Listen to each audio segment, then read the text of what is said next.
En nuestro enfoque en tu salud, en el día de hoy, vamos a hablar sobre un tema que es realmente preocupante. Esta situación de inseguridad ha puesto al dominicano en un nivel de ansiedad que muchas veces no sabemos cómo manejar. Nos acompaña la doctora Biaris Rodríguez, ella es médico psiquiatra, terapeuta familiar, para que nos diga un poco cómo manejar ese estrés. Usted, que está en su casa, puede llamarnos y hacer sus preguntas. Los números para que usted pueda hacer el contacto los van a poner en pantalla: 809-683-8785, 809-683-8786, o puede hacer sus preguntas a través de nuestra red de Twitter en @CDN37 y con el hashtag Enfoque Matinal. Doctora Rodríguez, gracias por estar aquí. Ya habíamos medio comenzado esta entrevista fuera del aire, porque uno de los aspectos que más preocupa es cómo podemos manejar los adultos, y ya después hablaremos también de cómo pasamos esa ansiedad a nuestros hijos, pero cómo manejamos a los adultos. Este tema se suma al estrés ya cotidiano, el tema de la inseguridad.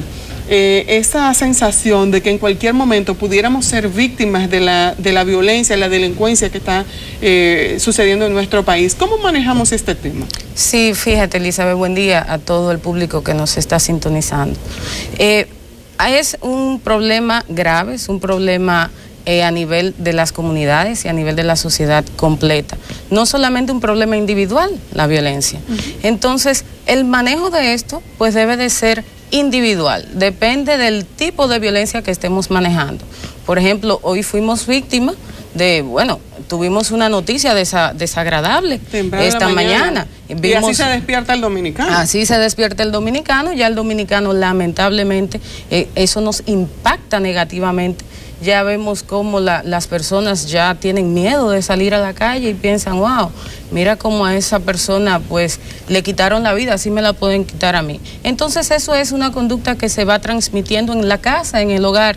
Esta conducta la tiene el adulto y por supuesto el niño también va a ser afectado directamente con esto, presentando temor, miedo, inseguridad y falta de control. Contrario también pudiera estar pasando de que las personas se pongan insensibles ante una realidad. Y se lo digo porque, por ejemplo, en el mismo caso que veíamos esta mañana, me llamó poderosamente la atención que un niño como de 12, 13 años, que estaba detrás de la periodista, estaba haciendo muecas, tal vez un poco ajeno a lo que realmente representa esa realidad y lo impactante que es cuando tú le quitas la vida a otro ser humano. Sí. Por lo regular tú esperas que las personas que están alrededor de esa persona que ha perdido la vida estén apesadumbrados, preocupados, pero vemos algunos que parecía casi cotidiano. Sí. ¿Cómo nos puede afectar esa insensibilidad ante un hecho como este? Fíjate, ahí está marcado muy claro cómo está la escalera de la violencia. Esto es aprendido pues en el seno familiar. Ese niño probablemente viene de una familia en donde hay violencia intrafamiliar. Ve a su padre que maltrata a su madre maltrata al adolescente, el adolescente al niño, el niño al perro. Pero ¿qué pasa? Ese niño va a crecer y va a cometer las mismas conductas. Porque lo encuentra normal. Claro, es algo repetido. Entonces eso es algo que realmente debemos de tener claro, que es en la casa. Es algo que lo aprendemos en la casa y lo desarrollamos luego de adulto. Lo que tenemos que hacer es pues manejar la crianza de los niños, hacer una crianza saludable y tener en cuenta que, por supuesto, no solamente una familia que tenga una crianza saludable, pues puede presentar también una persona que tenga una crianza saludable aspectos de violencia. Pues estamos en una comunidad, estamos en una sociedad en donde podemos aprender con los amigos en las escuelas. Pero lo más importante es que el seno familiar, los padres, puedan manejar este tema con los niños para que esto no vaya creciendo. ¿Cómo lo conversamos con los niños para evitar que esa ansiedad, esa locura por estar protegidos, la podemos contagiar a ellos? ¿Cómo hablarles? Sí, mira, eso es un tema un poco difícil, porque ya es un temor colectivo, ya es un miedo colectivo en donde todos tenemos miedo, Elisa. Ya fíjate que antes uno salía de noche sin problema, ya hay un miedo que nosotros los adultos sin darnos cuenta se lo transmitimos a los niños. Yo le puedo, por ejemplo, comentar un caso. Nosotros la semana pasada decidimos salir, mi familia pequeña, 3 personas, mi esposo y mi hijo pequeño. En un momento, mi hijo quiere salir del sitio donde estábamos porque afuera había un cerdito y él quería sentarse en el cerdito. Me daba cosa decirle, mira, no vamos. Salí con él, pero tenía temor. La verdad es que tenía temor y él insistía en que cuál era la situación de salir fuera del restaurante para montarse en el cerdito. Y realmente ahí fue cuando me di cuenta del nivel de estrés y de ansiedad que representa esta misma sensación de inseguridad y cómo eso se lo estamos traspolando. Pero no sabía cómo hablarle en ese momento de que la situación de inseguridad era lo que me llevaba a querer estar dentro del sitio y no fuera. Eso es, ¿cómo le explico a un menor, 6, 7, 8 años, de que la situación no es normal? Fíjate, es bueno explicarles, pero sin causar pánico, sin causarle pánico al niño. Porque cuando tú haces eso, el niño entra en pánico. Claro. Y dice, si mi madre, que es la fuerte, la protectora, quien me protege, tiene miedo, pues yo, ¿qué dirá de mí? Yo que soy el vulnerable, el chiquito, pues tengo que tener mucho más miedo. Entonces, ese niño puede crecer con inseguridad y puede crecer dependiente de la madre. Por eso es importante que los padres le expliquen a los niños de una forma, por supuesto, sublime, digamos así, pues deben de explicarle todo lo que está pasando, que entiendan que lo que pasa es que el nivel de inseguridad pues es algo alarmante y que tienen que tener también cuidado. Hay métodos también de enseñar a los niños a estar en alerta ante cualquier eventualidad, porque fíjate que, como te mencioné, los niños son vulnerables. Entonces, las personas violentas pueden violentarlos con más facilidad. ¿Puede transferirse en una situación, o sea, un problema físico, esa ansiedad que nos lleva no solamente a la inseguridad, sino al mismo tema de la violencia? Sí, por supuesto. Fíjate, hay síntomas, hay inclusive patologías psiquiátricas, inclusive de la conducta, que pueden aparecer, como es la depresión, el trastorno de ansiedad generalizada, el trastorno por estrés, puede ser el agudo o puede ser el postraumático.